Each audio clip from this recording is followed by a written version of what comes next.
मोहम्मद ने आकर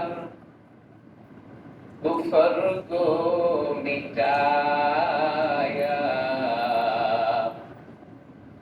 कुफर को मिटाकर सदाकत उठाया। नमी गोयम के आज दुनिया जुदाबाश, बाहर गारे के बाशी বাস। কালিমাতুর শুকর আদায় করি রব্বে কারিমের দরবারে, যিনি রমজান মাসের মধ্য দশকের শেষ দিকে আজকে জুমার দিনে আল্লাহ তাআলা করে আসার মতো বসার মতো তৌফিক দান করেছেন। এই জন্য জবান খুলে অন্তরের অন্তঃস্থল থেকে মহাব্বতের সাথে সকলে বলবো আলহামদুলিল্লাহ। ভাইরা আমার, দেখতে দেখতে রমজান মাস শেষের দিকে কিছু অর্জন হয়েছে কিনা জানি, এটা তো আল্লাহ তাআলা জানেন।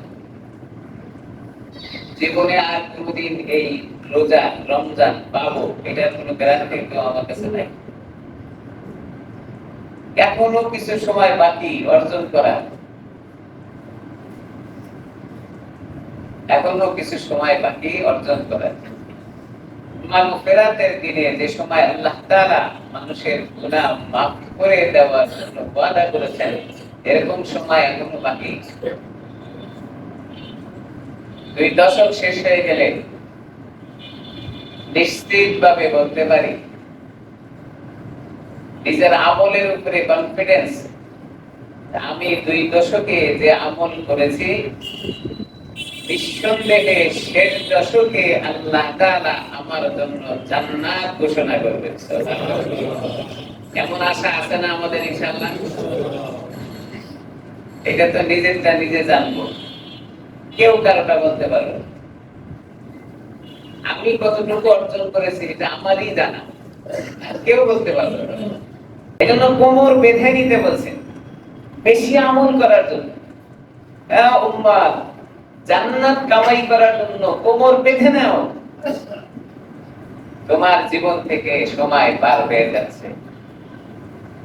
জমানা বৈঠা লিরাদা নেহি, জমানা বৈঠা লিরাদা নেহি, গুজশতা জমানা ফিরাদা নেহি। কবি বলেন তোমার জীবন থেকে যে সময়টা চলে যাচ্ছে এটা কোনোদিন ফিরে আসবে না। জমানা বৈঠা লিরাদা নেহি, গুজশতা জমানা ফিরাদা নেহি। কবি আফসোস করে বলেন তোমার জীবন থেকে যে সময়টা চলে গেল আর কোনোদিন ফিরে আসবে না, কোনোদিন ফিরে আসবে না।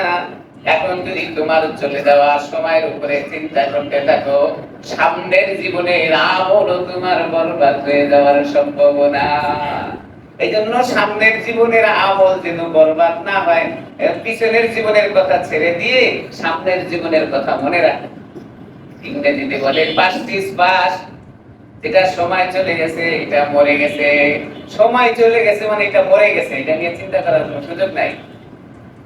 উর্দু ভাষায় হিন্দি ভাষায় বলে গুজার গাই তো মর গাই, আপনার থেকে সময় অতিবাহিত হয়ে গেছে মানে এটা মরে গেছে। আরবি ভাষায় বলে মা মাজা লাইসা লাহুল কাজা, যেটা আপনার সময় থেকে চলে গেছে তার পিছনে দৌড়ানোর সময় নাই।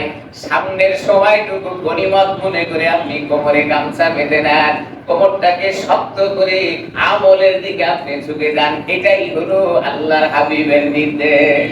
পিছনের দিকে যা গেছে গেছে, এখন এটার পিছনে যদি আপনি দৌড়ান তাহলে সামনের জিন্দেগিও আপনার সব শেষ হয়ে যাবে।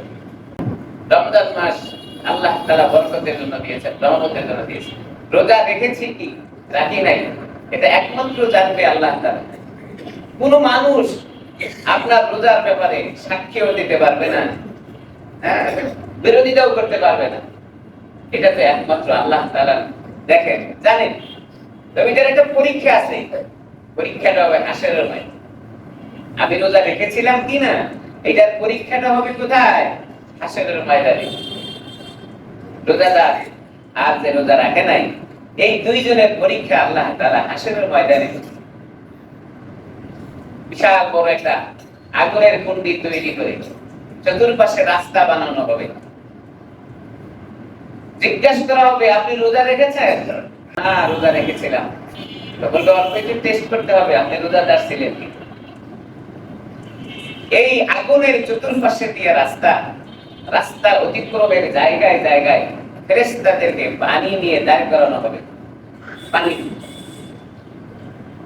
পানি থাকবে, আগুনের তাপে যে পানিটা ফুটে আছে, ফুটন্ত গরম পানি নিয়ে ফেরেশতারা দাঁড়ানো থাকবে। আপনাকে আমাকে নির্দেশ দেওয়া হবে, এই চতুর্পাশে রাস্তাটা আপনি অতিক্রম করে আসেন। রোজাদার তো সবাই দৌড়াবে, রোজাদার কিনা এটা পরীক্ষা। যারা রোজাদার দুনিয়ার জীবনে কষ্ট করে রোজা রেখেছিল, তারা দৌড় শুরু করবে, দৌড়াইতে দৌড়াইতে দৌড়াইতে দৌড়াইতে গন্তব্যে পৌঁছে যাবে। পিপাসা তাদের মনে হবে না, কারণ অভ্যাস। রোজাদাররা চলে আসবে।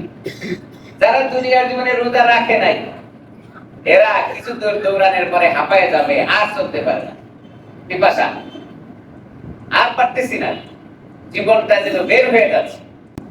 কিছু দূর যাওয়ার পরে যখন হাঁপায়ে গেল, পানির পিপাসায় আর চলতে পারে না, জীবনটা বের হয়ে গেল, পানি লাগবে। ওই যে ফেরেশতারা গরম পানি নিয়ে দাঁড়ানো আছে, চিল্লাবে, বান্দা পানি লাগবে, পানি। ফেরেশতারা বুঝবে যে আপনি কাতর হয়েছেন, পানি পিপাসা, এখন পানি পান করলেই দৌড়াইতে পারবেন। ফেরেশতারা চিল্লাবে, পানি লাগবে, পানি।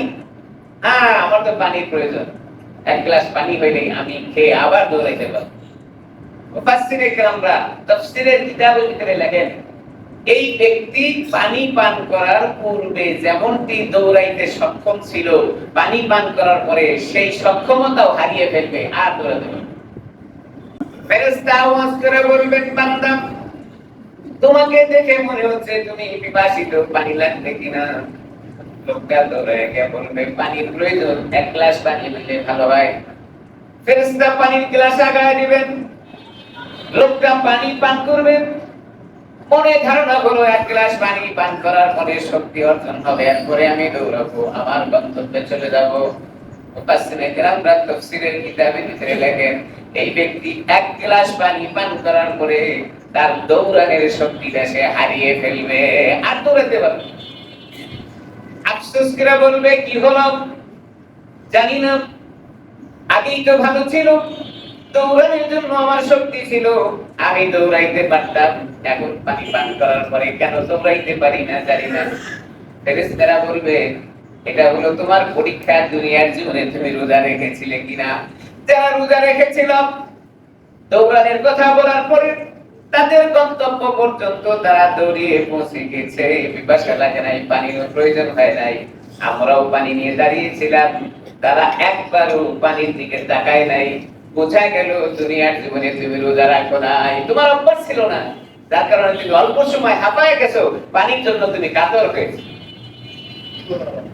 মুহাক্কিক উলামায়ে কেরামরা লেখেন, দুনিয়ার জীবনে যত আমল আছে, আমলগুলো হাসরের ময়দানে একবার একবার করে জিজ্ঞাসা করা হবে, একটা আমলই আল্লাহর দরবারে কবুল হবে। কিতাবের ভিতরে পাওয়া যায় একটা সেজদা আল্লাহ কবুল করবেন, কিন্তু কোন সেজদা এটা বলার কোনো উপায় নাই। এইজন্য দুনিয়ার জীবনে স্টাডি করতে হয়। ওই দিন যখন হাসরের ময়দানে রব্বে কারীম বলবেন, বান্দা তুমি কি সেজদা করেছিলে? বান্দা বলবে, না খোদা, তোমারে সেজদা করেছিলাম। আল্লাহ বলবেন, সেজদাটা দিয়ে দাও, আজকের সেজদা আমার দরবারে অনেক বেশি দামি। যারা দুনিয়ার জীবনে স্টাডি করেছিল, সেজদা দিয়েছিল, রুকু করেছিল, বাকাতুরে সেদিন দাঁড়িয়ে সেজদা করবে, রুকু করবে, কোনো ভয় নাই, কোনো চিন্তাও নাই, কোমরের ভিতরেও ব্যথা হবে না, হাঁটুর ভিতরেও কোনো শক্তি অশক্তির কোনো প্রয়োজন এরকম দেখা দিবে না। সে সেজদা দিয়ে দিবে, রুকু করবে, কারণ দুনিয়ার জীবনে রুকু আর সেজদার উপরে সে স্টাডি করেছিল। এই জন্য দুনিয়ার জীবনের আমলটা হলো আখিরাতের জীবনে স্টাডির নমুনা। সেটা জিজ্ঞাসা করবে, বান্দা তুমি এটা করেছো কি? এখন এই রমজান মাসে কত মানুষই না রোজা রাখে না, সুস্থ সবল দেহ, চেহারা সুরত ভালো, সবকিছুই ঠিক আছে, কিন্তু দিনের বেলায় খেয়ে ঘুরে বেড়াচ্ছে, রোজা রাখে না। কিছু লোকজন তো এমন আছে যারা বলে রোজা তো রাখবে, যাদের খাবার নাই, যারা গরিব, যারা না খেয়ে থাকে, তারা রোজা রাখবে। ভালো করে খান।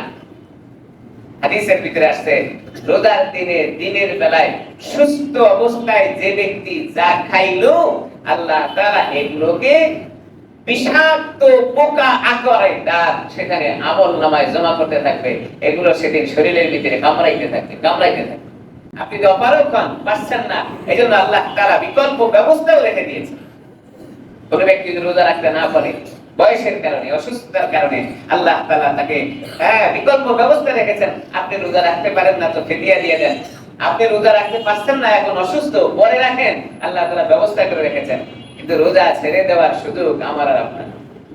ভাইরা আমার, কোরআনে কারীম থেকে তেলাওয়াত করেছিলাম গুরুত্বপূর্ণ একটি সূরা। আমরা জানি রমজানের 2 দশক পার হয়ে গেলে শেষ দশকে আলোচনাগুলো অনেক গুরুত্বপূর্ণ বিষয় থাকে।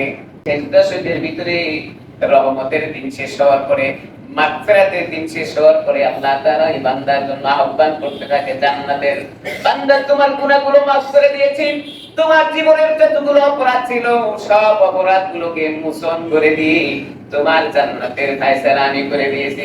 হাদিসের ভিতরে আসছে যদি যেই জায়গায় গুনাহগুলো আমার ছিল খাতার ভিতরে, ওই জায়গা থেকে গুনাহগুলো মুছে দিয়ে, শুধুমাত্র গুনাহ মুছে দিবে এরকম না, গুনাহ মুছে দেওয়ার পরে ওই খালি জায়গাগুলো আল্লাহ তাআলা আবার নেকি দিয়া ভরপুর করে দিবেন। সুবহানাল্লাহ। এজন্য শেষ দশকের আলোচনা নিয়ে আমি কোরআনে কারীমের আয়াত তেলাওয়াত করেছি। আল্লাহ তাআলা কোরআনে হাকিমের ভিতরে বলেন, ইন্না আনজালনাহু ফি লাইলাতিল কদর। আল্লাহ তাআলা বলেন নিশ্চয় আমি নাযিল করেছি, অবতীর্ণ করেছি আমার কালাম কোরআনে হাকিমকে লাইলাতুল কদরের। ওয়া মা আদরাকা মা লাইলাতুল কদর।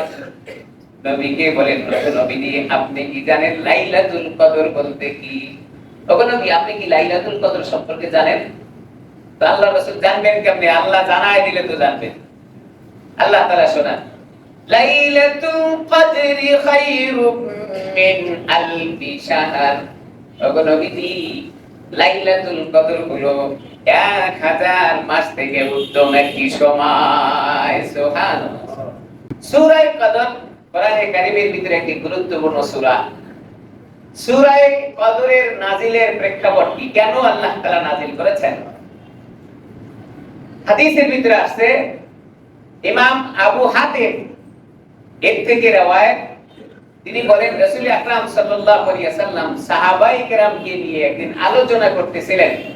আলোচনার বিষয়বস্তু ছিল এক ব্যক্তি লাগাতার জিহাদের ময়দানে সময় কাটাতো।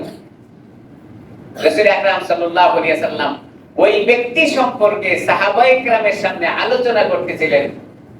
নবী তাকিয়ে দেখলেন ওই ব্যক্তির জিহাদের আলোচনা শোনার পরে সাহাবায়ে কেরামের চেহারাটা বিবর্ণ হয়ে গেল, যেমন যেন একটু আনমনা হয়ে, চেহারার ভিতরে কালো ছাপ, অনেক কষ্ট পাওয়ার মতো।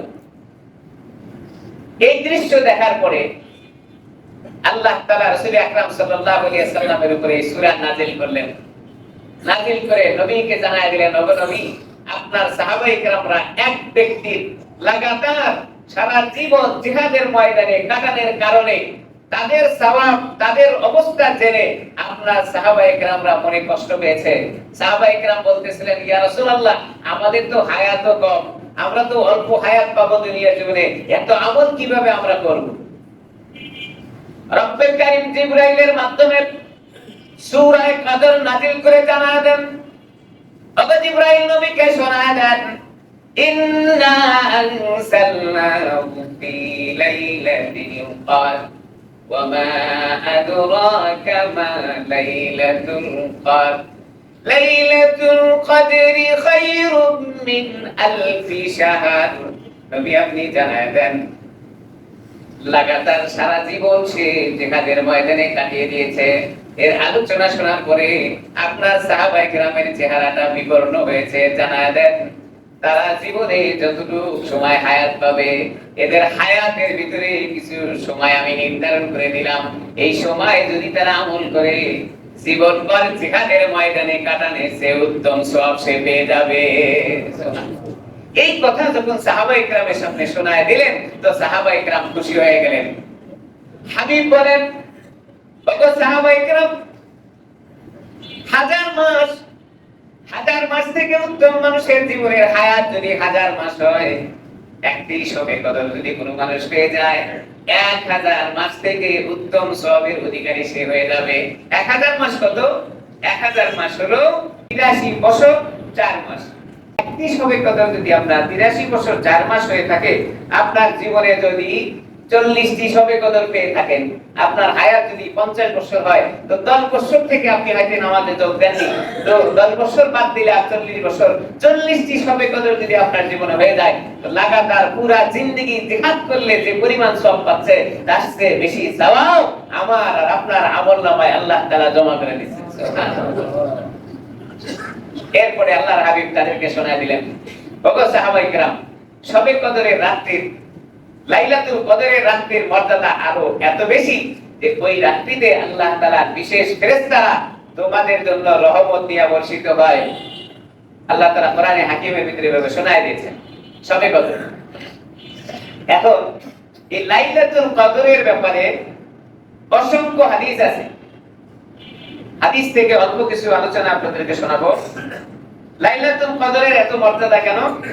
আল্লাহ তাআলা কোরআনে হাকিমের ভিতরে বলেন যে লাইলাতুল কদরে আল্লাহ তাআলা কোরআনে কারীমকে নাযিল করেছেন। সুবহানাল্লাহ, সুবহানাল্লাহ।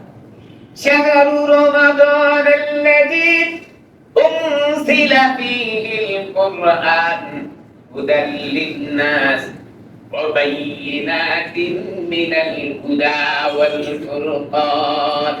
আল্লাহ তাআলা রমজান মাসে কোরআনে কারীমকে নাযিল করেছেন। আর রমজান মাসের কোন দিনে কোন রাতে? আল্লাহ তাআলা বলেন, আমি রমজান মাসের শবে কদরে কোরআনে কারীমকে নাযিল করেছি। সুবহানাল্লাহ। এজন্য শবে কদরের এত দাম। এখন শবে কদর কখন তালাশ করব, কোন দিন, কখন, কিভাবে, এই ব্যাপারে অসংখ্য হাদিস আসছে। রাসূল আকরাম সাল্লাল্লাহু আলাইহি সাল্লাম বলেন, যদি শবে কদর তালাশ করতে হয়, তাহলে তোমাকে তালাশ করতে হবে রমজানের শেষ দশকের দিনগুলোতে। এখন শেষ দশকের দিনগুলোতে শবে কদর তালাশ করার ব্যাপারে বেশ কিছু হাদিস পাওয়া যায়। বুখারী, মুসলিম, আবু দাউদ এই সমস্ত কিতাবের ভিতরে হাদিস আসছে যে শবে কদর কোন দিন তালাশ করব।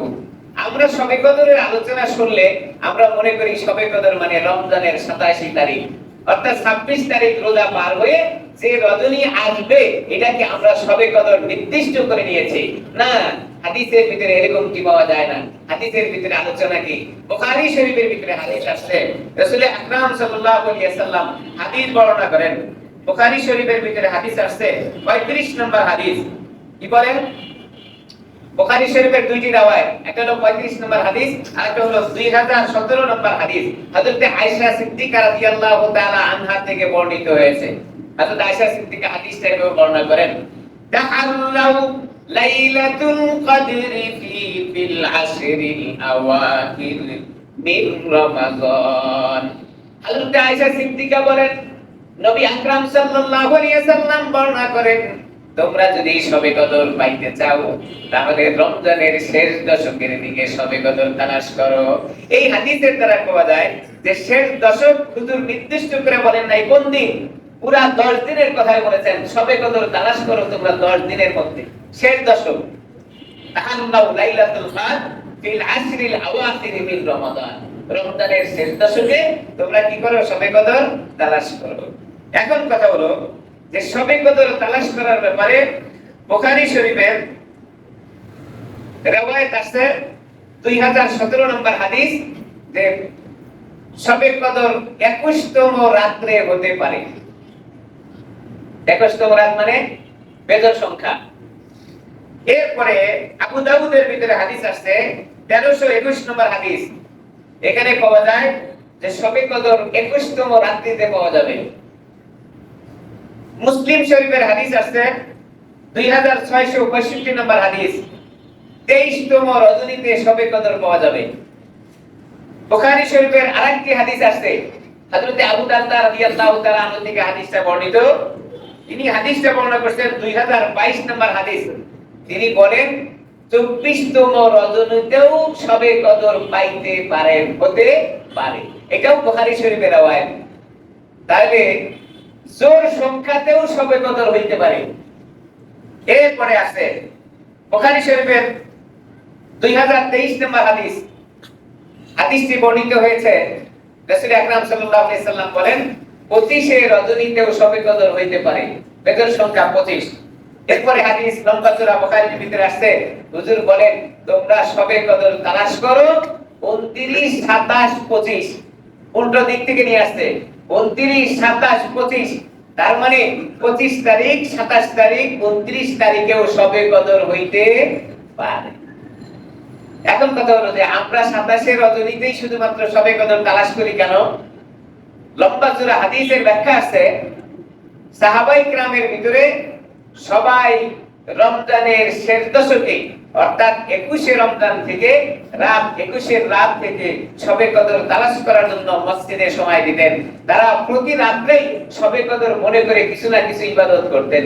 তবে রাসূল আকরাম সাল্লাল্লাহু আলাইহি সাল্লামের বর্ণিত হাদিসের অনুপাতে সাহাবায়ে কেরাম 27 রজনীতে একটু বেশি ইবাদত করেছেন। অন্যদিন যদি অর্ধেক রাত জেগে থাকেন তো 27 রজনীতে পুরো রাতটা জেগে থাকছেন। এইখান থেকে উলামায়ে কেরামরা বলেন, যেহেতু সাহাবায়ে কেরামের আমল 27 রজনীতে বেশি হয়েছে, তাহলে 27 রজনীতে শবে কদর হওয়ার সম্ভাবনা বেশি। তাই আমরাও 27 রজনীতে একটু সময়টা বেশি দিয়ে থাকি। এখন কথা হলো, রাসূল আকরাম সাল্লাল্লাহু আলাইহি ওয়াসাল্লাম বলেন, কোন মানুষ যদি শবে কদর পাইতে চায় তাহলে সেই ব্যক্তি যেন রমজানের শেষ দশকে মসজিদে ইতিকাফ করে। তাহলে মসজিদে ইতিকাফ করার কারণে শবে কদর পাওয়া তার জন্য সহজ হয়ে যাবে। জোর সংখ্যাতেও যদি শবে কদর হয় তাও পাবে, বেজোর সংখ্যাতে যদি শবে কদর হয় তাও পাবে, কোনো অসুবিধা নাই। কারণ জোর সংখ্যা বেজোর সংখ্যা পুরোটাই তো সে মসজিদে অবস্থান করবে। রাসূল আকরাম সাল্লাল্লাহু আলাইহি ওয়াসাল্লাম বলেন, শবে কদর পাইতে হলে সেই ব্যক্তি যেন মসজিদে ইতিকাফ করে। ইতিকাফ কাকে বলে? ইতিকাফ কি? ইতিকাফ আরবি শব্দ, যার আরবি শব্দের অর্থ হলো উকুফ করা। উকুফ করা বা উকুফ থেকে যার আবিধানিক অর্থ হলো অবস্থান করা। আরবি শব্দ হলো উকুফ। উকুফ মানে ইতিকাফ, অবস্থান করাকে ইতিকাফ বলে। ইতিকাফের ফজিলত সম্পর্কে পাওয়া যায়, রাসূল আকরাম সাল্লাল্লাহু আলাইহি সাল্লাম বলেন, রমজান মাসের শেষ দশকে যারা ইতিকাফ করবে তো 10 দিনের ইতিকাফের কারণে আল্লাহ তাআলা ওই ইতিকাফকারীকে 2টি কবুল হজ এবং 2টি কবুল উমরার সমপরিমাণ সওয়াব তার আমলনামায় জমা করে দিবেন। সুবহানাল্লাহ, কি পরিমাণ সওয়াব! আমাদের তো অনেকেরই আছে অর্থ সম্পদ নাই, যারা হজ করার চিন্তাও করতে পারবো না। অনেকেরই যেমন আছে যারা উমরা করারও চিন্তা করতে পারবো না, অথচ ইতিকাফ করার মাধ্যমে হজ এবং উমরার সওয়াব সে অর্জন করতে পারে। হজ এবং উমরার সওয়াব অর্জন করতে পারে। হযরত আয়েশা সিদ্দিকা রাদিয়াল্লাহু তাআলা আনহা ও আবু হুরায়রা থেকে বর্ণিত আছে, রমজানের শেষ দশকে হুজুর ইতিকাফ করতেন। হাদিসে বর্ণিত হয়েছে, হিজরতের পরে রাসূল আকরাম সাল্লাল্লাহু আলাইহি সাল্লাম মদিনায় যাওয়ার পরে যতদিন দুনিয়ার জীবনে বেঁচে ছিলেন কোন দিন ইতিকাফ ছেড়ে দেননি। অর্থাৎ রাসূল আকরাম সাল্লাল্লাহু আলাইহি সাল্লাম শেষ সময়ে পর্যন্ত ইতিকাফ করেছেন। রাসূল আকরাম সাল্লাল্লাহু আলাইহি সাল্লামের এই গুরুত্বপূর্ণ একটা আমল আমাদেরও করা দরকার। কি বলেন? আসে তো আল্লাহ তাআলার পক্ষ থেকে, আপনি যখন একাগ্রতার সাথে আল্লাহর দিকে তাকায় থাকবেন তখনই তো আসবে। পেরেশানি হয়ে তো কোনো লাভ নাই। আমি আর আপনি দৌড়াইতে থাকবো, রিজিকের বন্টন তো আল্লাহর পক্ষ থেকে হয়ে আছে। এখন ইতিকাফ যে আমরা করব, ইতিকাফের প্রকার আছে। ইতিকাফ 3 প্রকার: ওয়াজিব ইতিকাফ, সুন্নাত ইতিকাফ এবং মুস্তাহাব ইতিকাফ। ওয়াজিব ইতিকাফ কোনটা? কোন ব্যক্তি যদি মান্যত করে যে আমার এই বিপদ থেকে যদি আমি উদ্ধার হই তাহলে আমি 10 দিন ইতিকাফ করব বা 5 দিন ইতিকাফ করব, 3 দিন ইতিকাফ করব, তাহলে এই ইতিকাফ করা তার জন্য ওয়াজিব, অবশ্যই করতে হবে। যদি না করে তাহলে সে গুনাহগার হবে। আর সুন্নত ইতিকাফ হলো রমজান মাসের যে কোনো সময় মসজিদে বসে অবস্থান করা, এটা হলো সুন্নত ইতিকাফ। আর মুস্তাহাব ইতিকাফ হলো সারা বছর যে কোনো সময় আপনি মসজিদে একদিন বা 2 দিন অবস্থান করলেন, এটা ইতিকাফের সওয়াব আপনি পেয়ে যাবেন। তবে হাদিসের ভিতরে আছে রমজান মাসের শেষ 10 দিনে ইতিকাফের জন্য সুন্নত বললেও সুন্নতে মুআক্কাদায়ে কিফায়া, যদি পুরা মসজিদ ফাঁকা থাকে, একটি মহল্লার ভিতরে যত মানুষ আছে মসজিদে যদি ইতিকাফ ফাঁকা থাকে, অর্থাৎ ইতিকাফ কেউ না করে, তাহলে ইতিকাফ না করার কারণে সমস্ত মানুষ গুনাহগার হয়ে যাবে। সুন্নতে মুআক্কাদায়ে কিফায়া, কেউ না কেউ মসজিদে ইতিকাফ করতেই হবে, যদি করে বাকিরা আমরা বেঁচে যাব। এখন সমাজে কি করে, কেউ ইতিকাফ যখন না বসে, গ্রামে পাওয়া যায় এটা, তো টাকা পয়সা একজনকে দিয়া বলে যে ঠিক আছে তুমি ইতিকাফে থাকো, 10 দিনের জন্য তোমাকে 2000 টাকা দিব বা 5000 টাকা দিব, শাড়ি দিব, লুঙ্গি দিব, খাবার দিব, এগুলা দিয়া ইতিকাফে বসায় দেয়। কেন? কেউ যদি ইতিকাফ না করে তো সবাই গুনাহগার হবে, এইজন্য তাকে জোর করে টাকা দিয়ে বসায় দেয়। আরে ভাই ইতিকাফ তো আমার আমল, আমি আরেকজনকে জোর করে বসাই দিলাম। আল্লাহ, ইতিকাফ করব কতক্ষণ পর্যন্ত? ইতিকাফের সময় হলো 20 রমজান সূর্য অস্তমিত যাওয়ার আগে, সূর্য ডুবে যাওয়ার আগে মসজিদে এসে অবস্থান করতে হবে। আর বের হব কখন? যেটাকে আমরা চাঁদ রাত বলে থাকি, অর্থাৎ শাওয়াল মাসের চাঁদ দেখার খবর পাইলে তখন সে মসজিদ থেকে বের হয়ে যাবে। এখন এই ইতিকাফ করার সময় কিছু জরুরি কাজ আছে যেগুলো করা যাবে না। মসজিদে বসে গাল গপ্প করা যাবে না, অনার্থক কথাবার্তা বলা যাবে না, মসজিদের এরিয়ার বাইরে যাওয়া যাবে না, মসজিদে বসে ব্যবসা বাণিজ্য করা যাবে না। এখন ব্যবসায়ীরা ইতিকাফে বসে মোবাইল 4-5টা ল্যাপটপ যা আছে সব নিয়ে বসলো, সব কাজ মসজিদ থেকে চলতেছে। আল্লাহর দিকে খেয়াল দেন কোথায় আছে? ইতিকাফ মানেই হলো আপনি 10টা দিনের আল্লাহর জন্য কুরবানি করবেন। সব ছেড়ে দেন, ব্যবসা বাণিজ্য ছেড়ে দেন, হ্যাঁ, চাকরি থেকে আপনি অবসর নেন, আপনি দুনিয়াদারিকে কমায় দেন, আল্লাহর জন্য আপনি 10টা দিন কুরবানি করবেন। এই জন্য হলো ইতিকাফ। আপনি সব ব্যবসা বাণিজ্য মসজিদে করতেছেন, মোবাইল ল্যাপটপ যা আছে সব নিয়ে এখানে আপনার হিসাব নিকাশ চলতেছে, আপনার ইতিকাফ কোথায়? এই জন্য ইতিকাফটা অত্যন্ত জরুরি। ইতিকাফ অত্যন্ত জরুরি।